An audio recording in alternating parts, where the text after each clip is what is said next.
All right, here we go. Rolling into Octane Dads episode 14. We skipped last week. Most of you know we were at LS Fest and had no data first off, and then we were absolutely wiped out.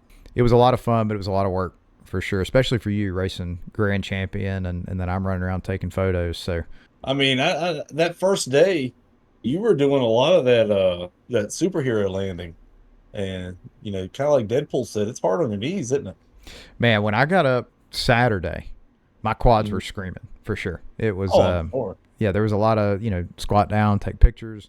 I would run up, track side, get pictures of people on the start line, and then I'm stepping back so I can get, because I had that long lens on to get the panning shot. It was a lot of moving for sure. I think all totaled it was around 20 miles over the 3 days that I walked, something like that, Oh according yeah, to my. yeah. Wow. I It was, know. I think I'm. Oh, I mean, I didn't really look at my watch, but I know I walked quite a bit. I know the first year I went, I walked a lot yeah, because I did the testing tune. I got 3 passes over the course of 2 days, so yeah. I had a lot of standing around not doing anything. And definitely the grand champion kept me busy, but I met a ton of great people. I saw a lot of badass cars. I got to, sling the Caprice around sideways. I got some nice little rubber scuffs on the side of the car from hitting cones. So that's pretty cool. Yeah. But that thing definitely needs brakes, a stickier tire, and at least maybe a front sway bar. I mean, that thing was rolling bad. Some of the pictures I sent you, you can like it was like the front tires all tucked up in the fender when you're going into some of those turns. It was great. Yeah. It was awesome. Oh yeah. I mean, actually, the car is heavy, and it didn't do terrible. I've been in cars that pushed worse in the front end. I think the weight of the car helped it a little bit in that aspect, but the rear end was so easy to rotate around. I mean, it wasn't anything to be able to just blip it and just kind of steer it with the throttle. And but some autocross events they frown upon that. They don't like you drifting it around basically. I mean, that's not what I was trying to do, but Yeah. it can cause issues. Like I know the very first pass the second day at Beach Bend, the track was so slippery. It was just cold. Hmm. And Which I was loving because yeah, oh yeah. It it felt was great. because Friday It was felt great. miserable. Yeah, Friday was miserable. It was hot. But no, it was slippery. So my very first pass, I came around and I did that 180 to go to the end of it, and I just I laid into it. The car spun, and then it was just getting all over the place. I tried not to take out the time and equipment, which I did not, but I'm like sawing the wheel. The wipers are on when I got finished, and the guy running the event is like, "Does it make it faster with the wipers on?" Yeah, I think so. I feel like every time I came over, to like look at some of the pictures I'd taken or just talk with you in between your passes, there was somebody else. You're like, oh, I met this person. Check this car out, and then make sure you get pictures of their car when they're going around the track. And I would try to make sure to get their number and get some pictures of them. But yeah, you definitely met some awesome people. Flip side, with the media crews and everything and standing out there, every one of the photographers or videographers that I met out there were just the coolest people. We would talk about, what gear they were using, what settings they were using, that sort of thing, or just, kind of who they shoot for. And man, it was definitely a fantastic experience. And met a lot of great people doing that too. But yeah, you met quite the crew with the Grand Champion stuff. I think you were in the right group. Yeah. Oh yeah, those guys, that Hearst group, they told me they were like, get in the Hearst group. You don't want to be in the Hooker group. The Hooker group's all the fast, serious guys. I'm like, all right. Well, did you see? I don't know if you saw it. So the car that won the Grand Champion was a brand new E-Ray Corvette.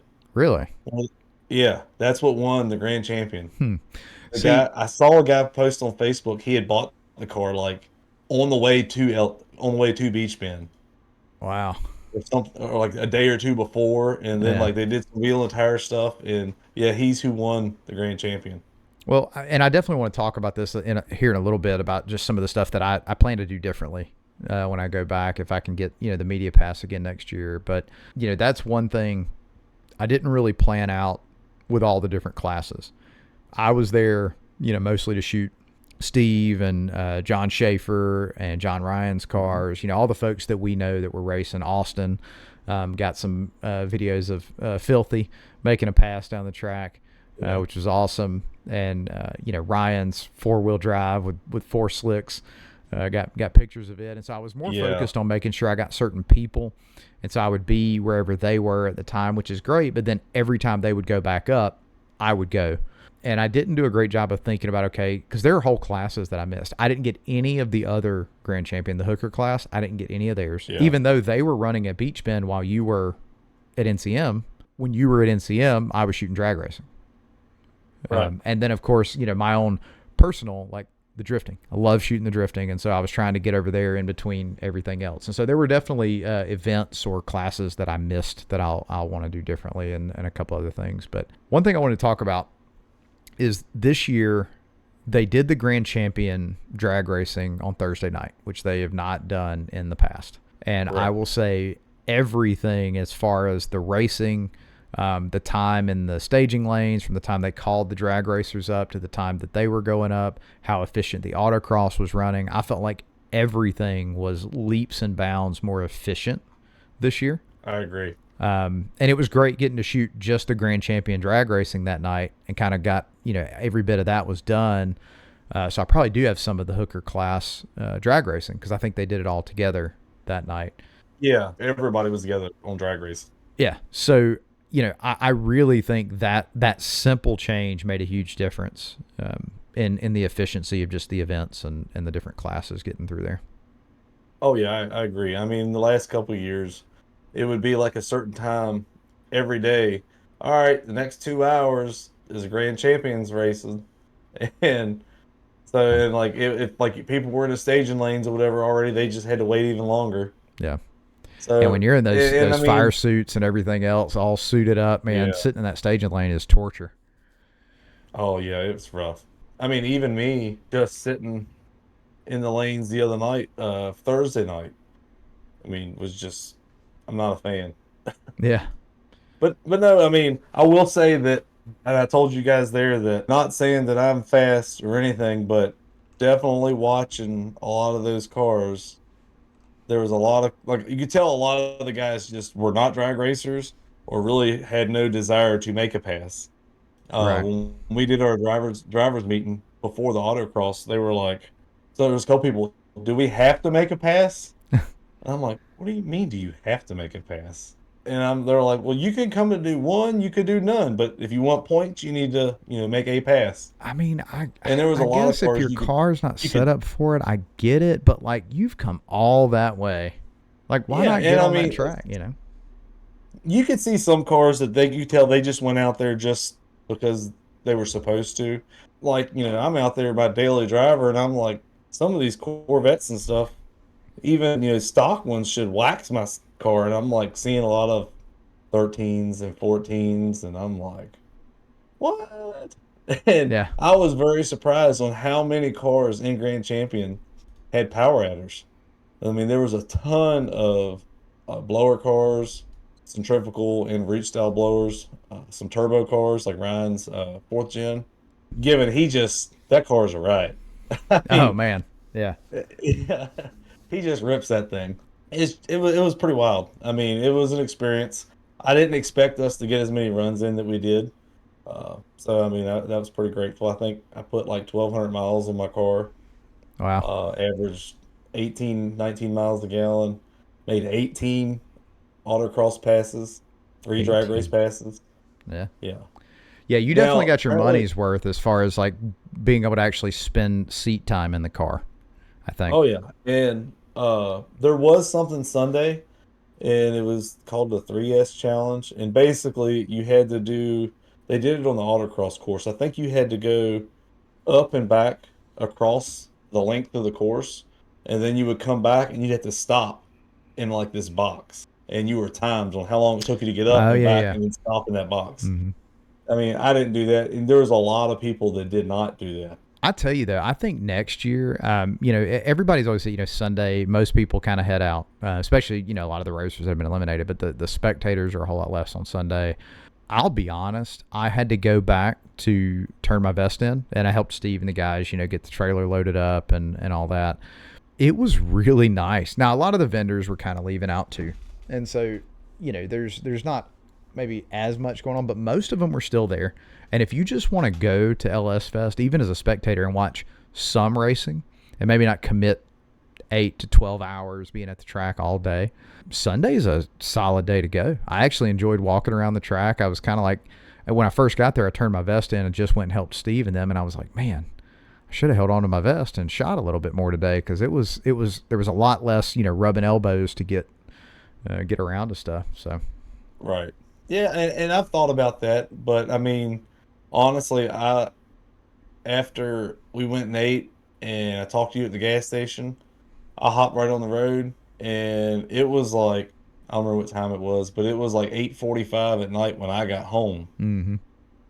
So, I mean, I stopped at one point at a Sheets and got gas, and I got some food. So I was there a little bit longer than I really wanted to be, but and then I ran into some road work on the way back, and I got stuck in traffic there Oh, for, I'd say it's about a half hour, 45 minutes. I kind of sat on a bridge, and we went from like 4 or 5 lanes to one. yeah, So it kind of congested it down a little bit. Once you got down that one lane, everybody would roll on along.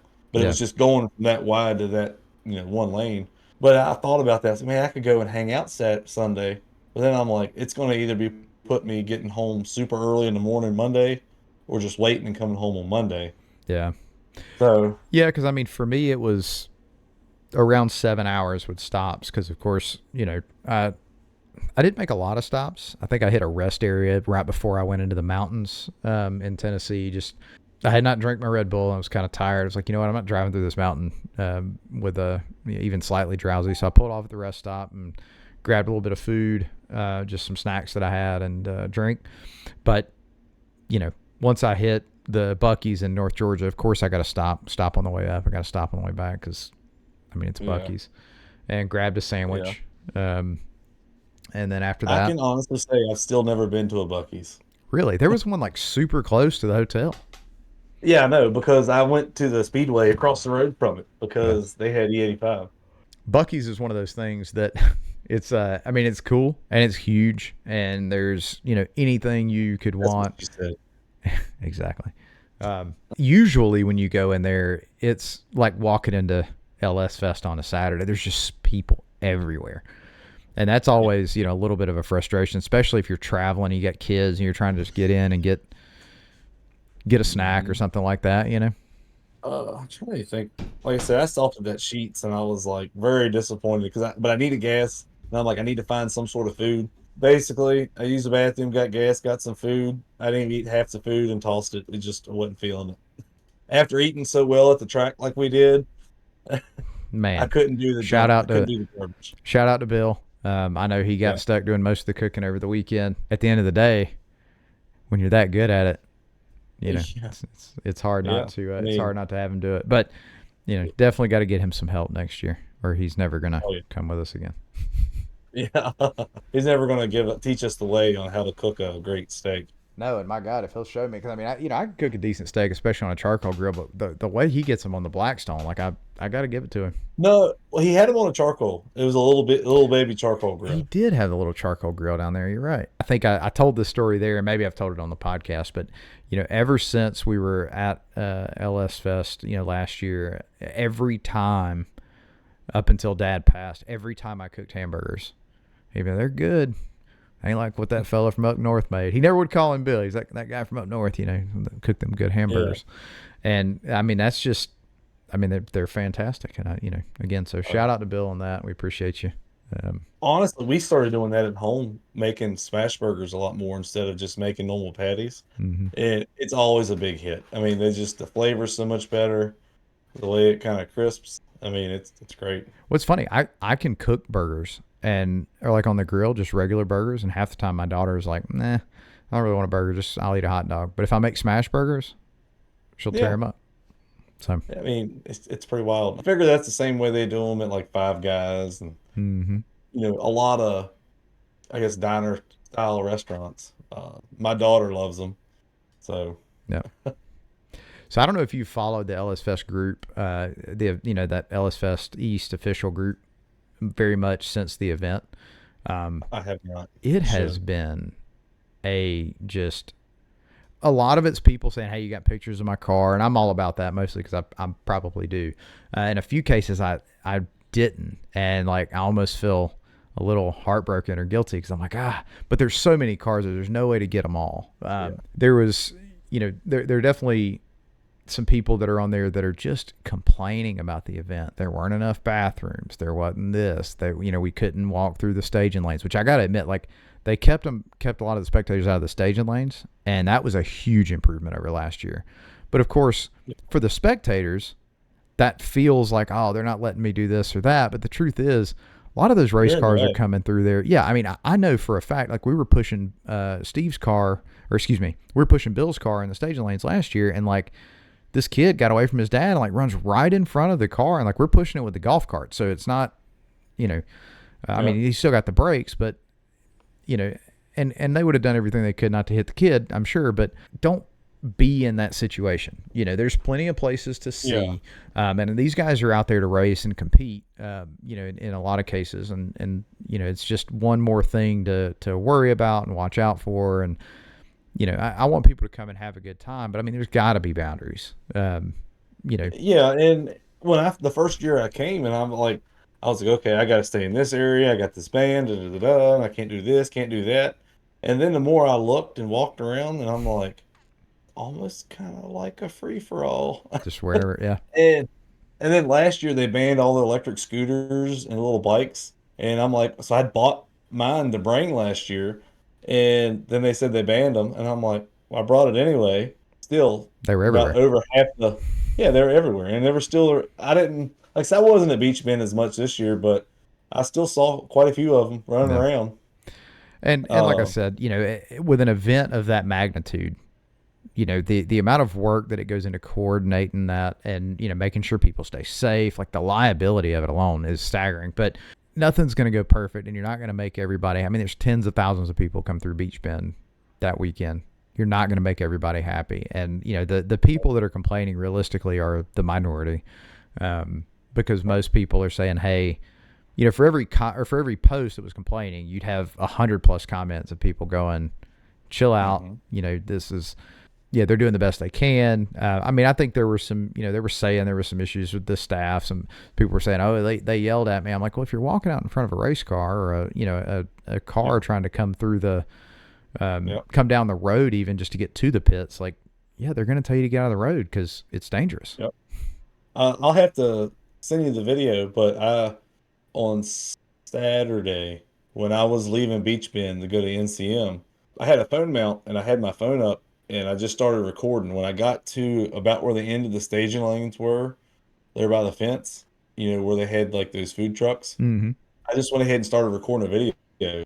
And from there to the going out, it took me almost 6 minutes to get out of the facility. You could see people, like the guy trying to direct traffic and direct people, and he's just like, because people wasn't listening to him, or I'd be putting along, and then somebody would just, like a big bunch of people would walk out in front of me. I'm like, that's when you beep at them or, bang the limiter at them. Usually Right. it gets a lot of attention. Yep. They want people to stay out for a reason because there's a lot of traffic going. There's a lot going on.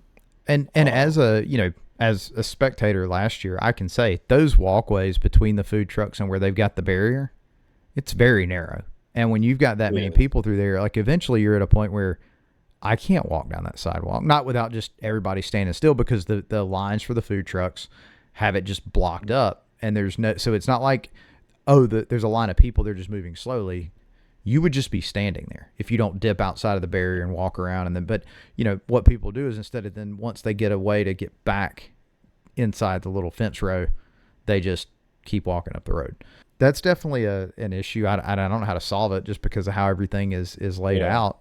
So again, that's the problem that the event coordinators are facing. And, I met quite a few of the actual Beach Bend staff that work there. And one of the guys, he caught me as I was taking some pictures, and he was like, man, he said, you got the best job ever. And I was like, for this weekend, don't I know it? If I could do this for a living and take pictures and do Yeah. video of cars and race cars and things that people are passionate about like that, like that'd be the dream. So I don't disagree with him, but he worked at Beach Bend, and we friended each other on Facebook, and I mean he was all weekend was posting like, this is the dream. Check out where I'm working. Look at all these cars. It's such a great event, and there's just a lot of passion in the from the staff at Beach Bend, and they really like being there. I Right. think some of the complaints and like the people that are keeping folks behind the barriers, they're folks that are just hired in for the event, Hmm. temporarily. I don't think they're permanent workers. They're definitely not for Beach Bend, but I don't even think for the marketing company that puts the event on, that they're like Yeah. regular staff. I can see from their perspective, they're like, hey, I'm hired to be here for the weekend. They told me to make sure people stay behind this barrier, and I'm asking you to move, and you're just Hmm. not doing it. I will say there was one woman, like if I came into the track and I went down through like the campsite and then I come up where I come through the drift pits and they had a fence there and you'd come through and I'm riding along, you got to put your arm out the window with your, wristband. I'm riding along, my arm out the window waving, and I get right up there and I'm slowing down and she's like, "Put your arm up." I'm like, "My arm's been up the whole fucking time." It's hurting. What do you want me to do? And, and I'm Yeah. like, nobody else, this one woman, it was multiple occasions that I'd come through there and she'd be like hollering at me and I'm sitting there with my arm hanging out the window, riding through the whole thing, doing this. Just, I think she took her job way too serious. Yeah. But most everybody else, I mean, was great. The foot traffic's a lot. I don't know the best way to remedy it. I mean, obviously it's not our job, but Sure. uh, if they had a better way, I'm sure people would get pissed. But keep to where you kept all of the general public completely out of the staging lanes and out of the pits, to where they're just limited to, the car show area, the drift track area, and where they can get to the drag strip to get to the grandstands. But the problem is there's no good way to go unless they cut through the staging lanes Yeah. or walk all the way down around the staging lanes and come back up. And so I know a lot of the issues we had was in the drag pits. There was a lot of foot traffic on Saturday, Yeah. and it just congested things, especially where we were when we were like, well, when I go up there and hang out with Steve, where the trailers were. There's a fence there, runs right along the staging lanes, and you got all those trailers, and you got cars coming and going, golf carts coming and going, and then you get like hundreds of people just constantly walking through. Yeah. I think a lot of those people don't quite realize that, yeah, there's all these cool cars out here, but these guys aren't showing their cars. They aren't showing, want you to come in there wandering all looking at all their stuff. Yeah. Well, I mean, it's just like, I think a lot of the drivers, right? They're there to compete. If you asked, like, if you got a young Oh kid yeah, or something, and you're like, hey, my kid wants to see your car, most of the racers are gonna be like, yeah, man, come on over. right, But it's just a bit presumptuous to like just walk into yeah, somebody's pit area or walk through it, even just to walk to the fence and stand there and watch the racing when there's seats in the grandstands, simply because you don't want to sit in the seats, right? I mean, and it's just a common decency and like a respect of other people's stuff. yeah, I mean, as somebody who's been a spectator more than I've been a participant in a lot of these things, I'm always the one who's like, I don't want to just walk into that pit. And realistically, even with the media pass this year, like we had James from with Cletus McFarland, Jack Stan Jimmy, a few pits down from us, Yeah, and like I even felt weird, even with my media vest, walking like through there, like to go to the bathroom. If I would just skirt the edge of their pit, like instead of walking right, way around that big trailer that was there, I didn't even want to do that. I would just take the long way around. right. There's a lot of these guys that I've, those YouTubers and influencers I've met since we've been going there the last several years. And I've seen so many people like when they wander out and they get in their crowd and they get just flocked. And I've Yeah, talked to a bunch of these guys, but usually what I'll do is like if I see them, walk up, "Hey man, how's it going? How you running? Are you gonna break anything today? Hey, good luck." Fist bump, keep walking. And I'm like, I'm not gonna right. sit there and try to fangirl over them, and because those guys were there to do work and race too.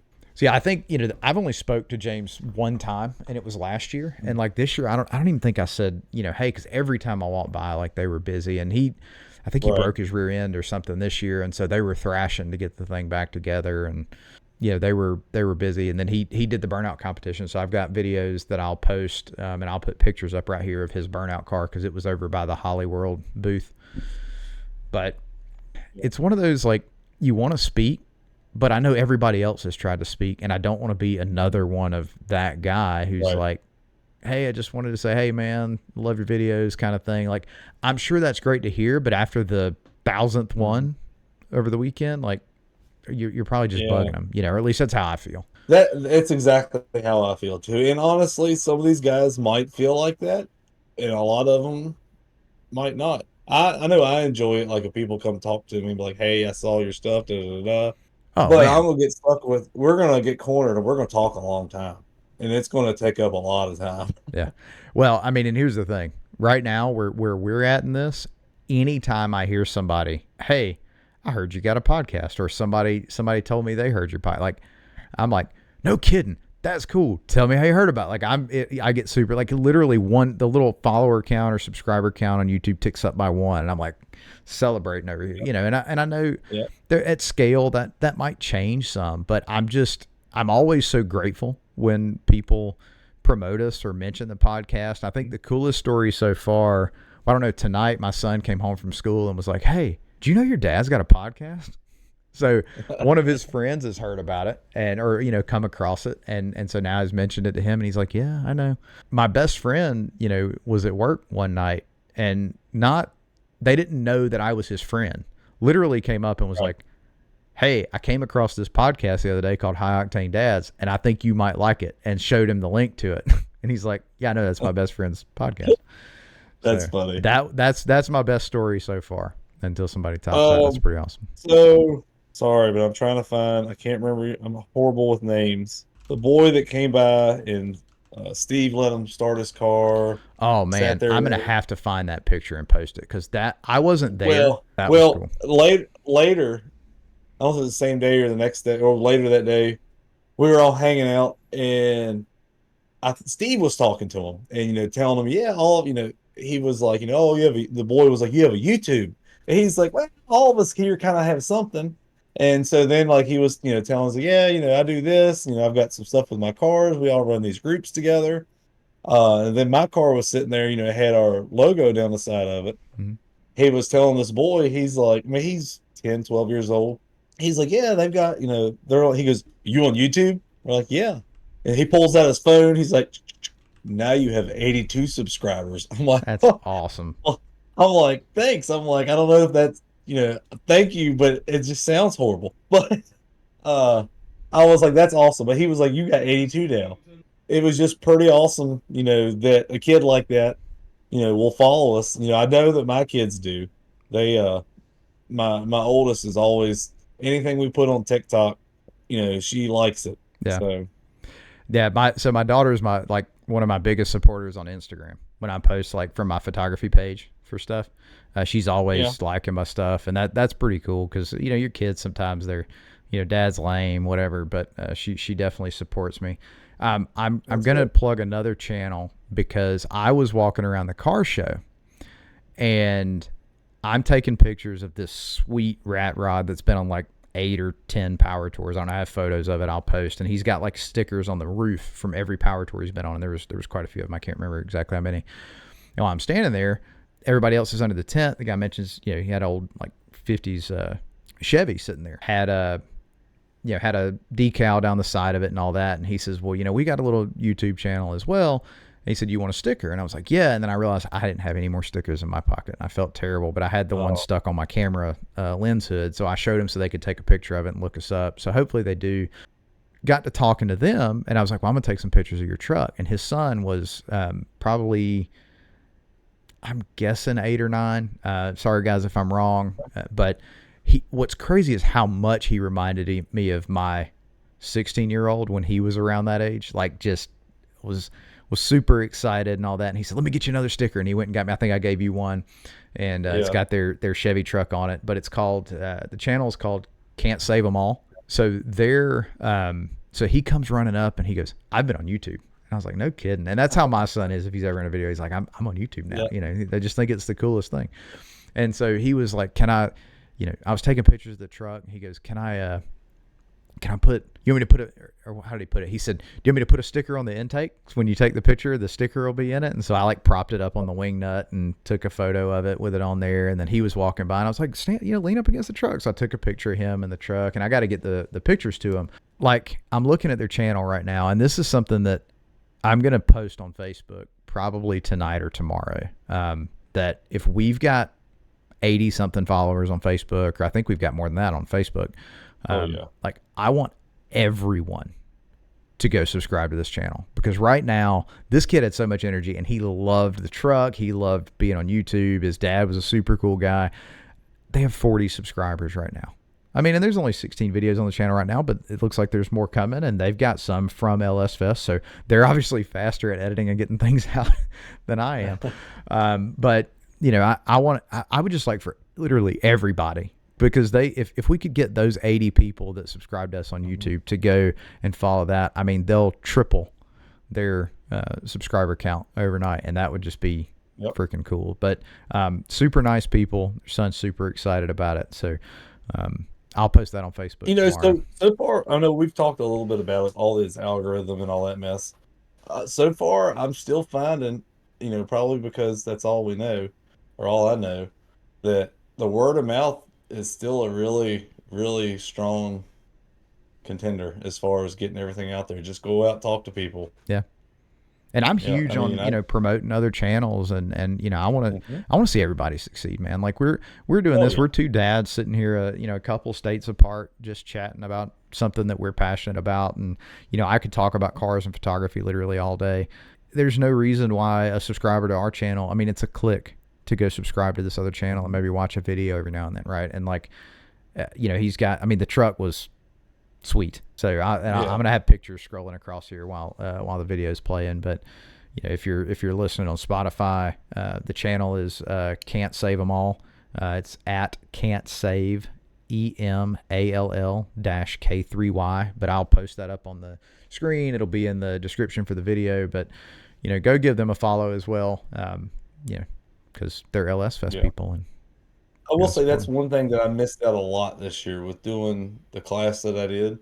There was a lot of stuff that I missed. And then by the time that I was done for the day, I was just content with hanging out in the pits because I was just tired. Yep. So, well, and like doing the photography, right? So I'm running all over the place, and that's what I was going to mention earlier. Is one thing I did not do a lot of that I've seen the other photographers posting now. I have very few photos of like the drivers like working on their cars, staying in their cars. I got one really cool one of this guy was he's in this, like, it was one of those multicolor like purplish looking paint jobs or wraps on a 4th gen Trans Am. Yeah. Oh, that car is so gorgeous. I know, right? And so I'm like, I'm going to take a picture of it in the staging lane. So in my mind, you know, I'm car focused. I'm taking pictures of cars because that's what they're here to do. They're racing. And I squat down. I'm about to take the picture, and like him and this guy are talking next to it. And I don't know if it's a, you know, friend, brother, whatever. And then they like fist bumped out the window, and like I caught that on camera, and I was like, oh yes, that kind of stuff, like that sort of human element of it, and the people working on their cars and stuff like that. Like, I get to a point where it kind of goes back to even the thing about, you know, Jack, Stan, Jimmy, right? Like, I almost feel weird taking pictures of people doing stuff. I will say I love those candid photos. It might seem kind of funky and weird at the time, you know, but I know y'all are giving me a hard time, but I was taking pictures of you taking pictures. I love that, because like, every picture I'm taking is of somebody else. And then at the end of the day, you know, it's like, I don't have anything to remember my time there of me. You know what I mean? And I'm not a stand around, take a selfie guy. Just not gonna do it. But I do enjoy getting those photos. And I think Mason Brackett and Heather and some other folks, every time they would see me and they were up in the stands, I'd be getting random pictures to our group chat with pictures of me. So that was that's great. That was cool. So yeah, I want to do more of that next year. That's one thing I want to do differently. I also, you know, I did a lot of walking around and working on like detail shots, getting like interior shots of cars. Because for me, that's always been a struggle of like, not how to take a picture of an interior, but how do you make it interesting. It's Right. just the interior. I mean, if it's super well done, you'll appreciate the detail. But how do you really make that photo Mhm. catch the eye? And I think I got some really good ones this year. I'll be posting those. But Yeah. a lot of things that I learned this year that I want to do different than just some stuff with like camera settings. And then right there at the end, I videoed the drift final, and I found out two things. One, I really like doing videography of racing. Two, drifting is insane, and I love shooting it. Yeah. And Yeah. we're gonna have to do this in a 2-part episode, because when I go off and start talking about how cool shooting the drifting was, the cool photographers that I met, all the people that I made connections with over there standing in the box inside the pit, so they're drifting around us, and we're able to shoot photos and video from there, was one of the coolest experiences I've had in a very long time. I'm going to go on and on about that, and we're already at like 30, 40 minutes. So did you have Yeah. We'll anything else you definitely want to leave people off with? go out and drive it, have fun. No, I mean, I had a great time. Like I said, we have a lot more. I know some stuff I'd like to do different for next year. Still want to get my bird there, but being realistically, it might have to wait a couple more years. Right. But I went in unsure about doing the class that I did, but I had a blast, and now I want to do it again with the same car Yeah. and make a few changes. And I'm kind of coming to terms with the Caprice that to make it really faster, I'm going to have to do at least a converter change because it's a little lazy getting going. But I daily the car. It drives about 90% like stock. It doesn't bother me, but it really needs a more converter. I mean, it's still a little heavy. I mean, I have this. It still has a full size steel spare in the back. Yeah. It's got all the connections for a second battery in the trunk. So I mean, she's a heavy girl, but And the converters for that transmission are pretty spendy, aren't they? Like compared to my uh, 4L60 converters. like 14, Oh $1,600. yeah. Yeah, it's a good bit more than. Oh. I mean, now you can get like the Summit ones are still like 800 to 1,000. Yeah. But I mean, honestly, without me putting a converter in it or adding more power, trying to take a ton of weight out of it. I mean, and I don't really want to do that because I drive the car a lot. Ultimately, I'd like to put a blower in it down the road, but for where the car is now, there's some maintenance stuff that needs to be done. Needs brakes. So I want to go ahead and do big brakes on it. But I really need to focus on getting this other car to where I could do all this with that.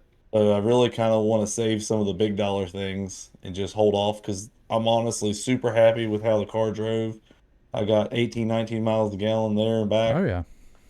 Um, And made some I mean, I solid just, passes. I mean, yeah, I don't feel like, with the weight of that car, I mean, you're running what my bird runs with a 6.0 in it. Now, granted, my rear end gear sucks, and right. there's a couple other things that I need to tweak on the car, but like you're running 1270s.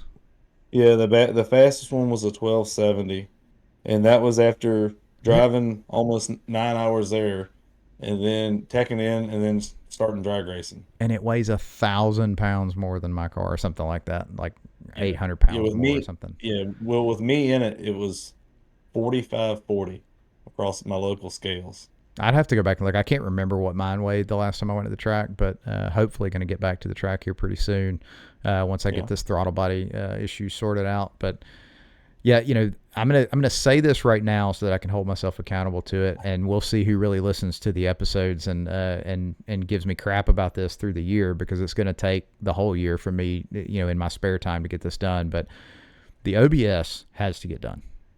Yeah. So I've been needing to order like an oil pan gasket and some exhaust gaskets and stuff like that, and Huh. met the media guy for Michigan Motorsports while I was there. He and I shot some drifting together for a little bit, and went on their website, Oh, and they had, keep talking. My chair broke.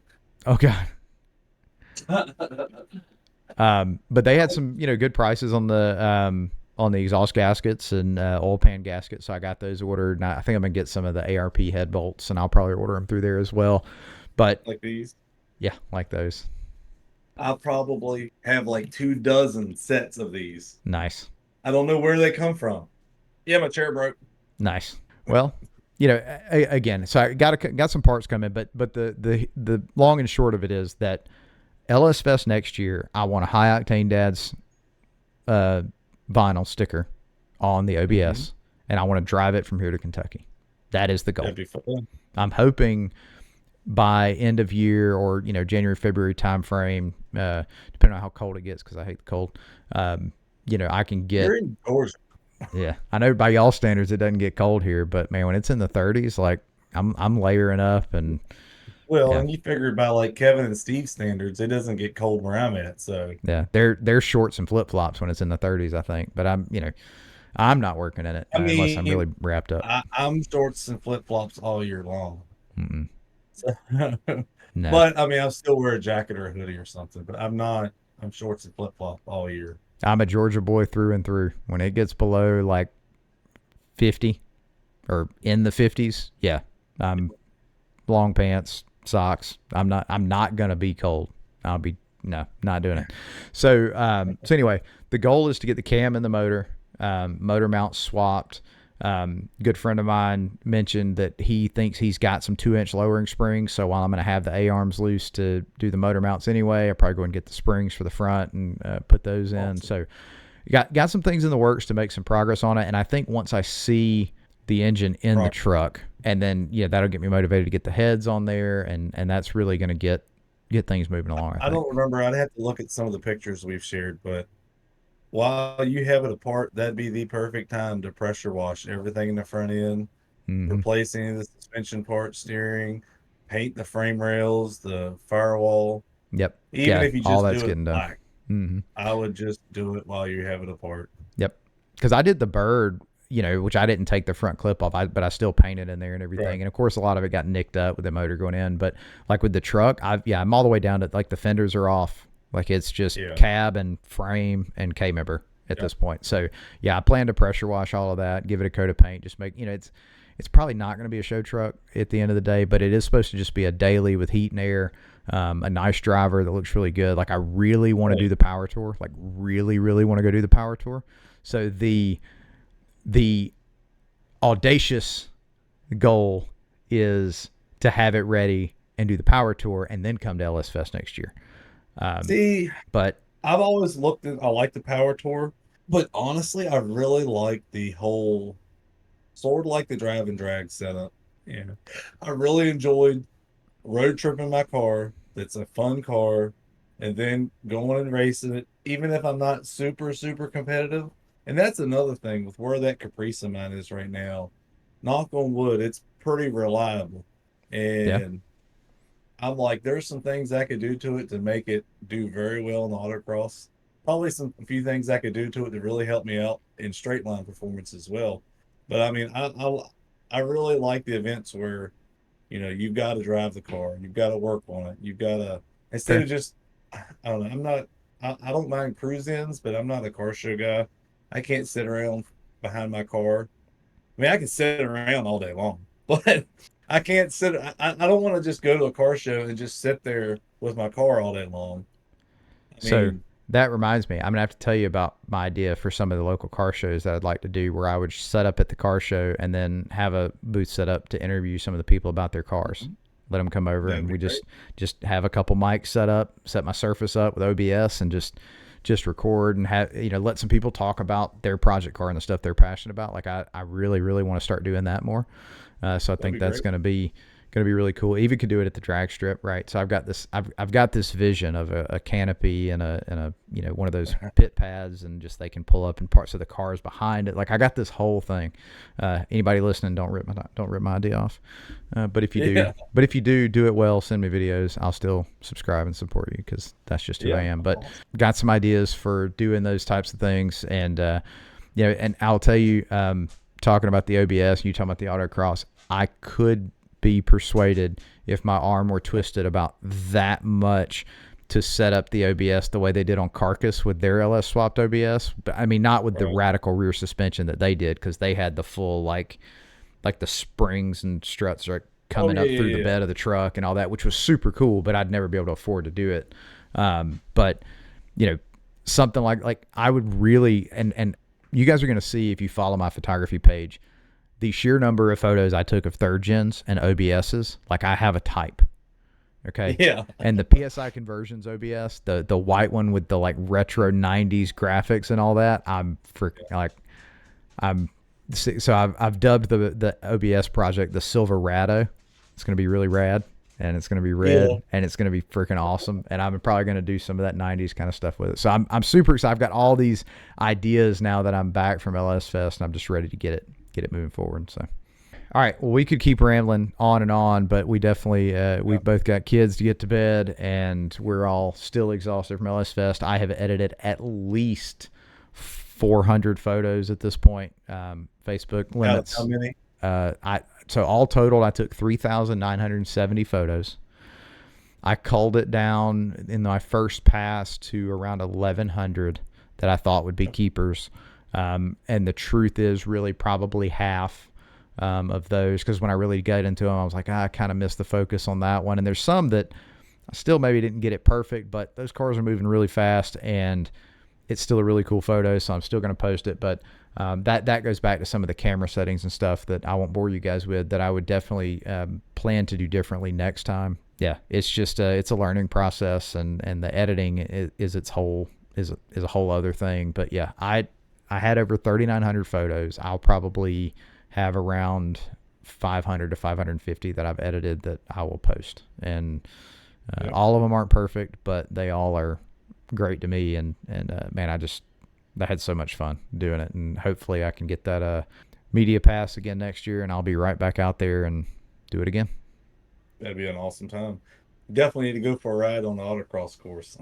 Yeah, that is the one thing I didn't get to do, and I forget. I think Steve was going up the staging lanes when you were making one of your passes, and I was like, "Hey, I gotta get some pictures." And by the time I come back around, you guys were done making passes. But definitely gonna do a ride along with that next year. And I'm gonna always be torn between, do I do media because I'm passionate about it and I love that, and do I bring something and actually put it in the event?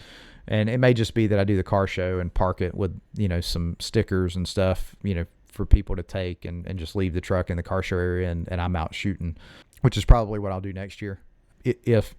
When I have the OBS done, that's what I will do next year. But if you want me to sling it around some cones, let me know. If anybody's doing that, it'll be me. One way or the other. All right. Yep. Well, as they say, on that note, we'll end it here, and then we'll pick up next week.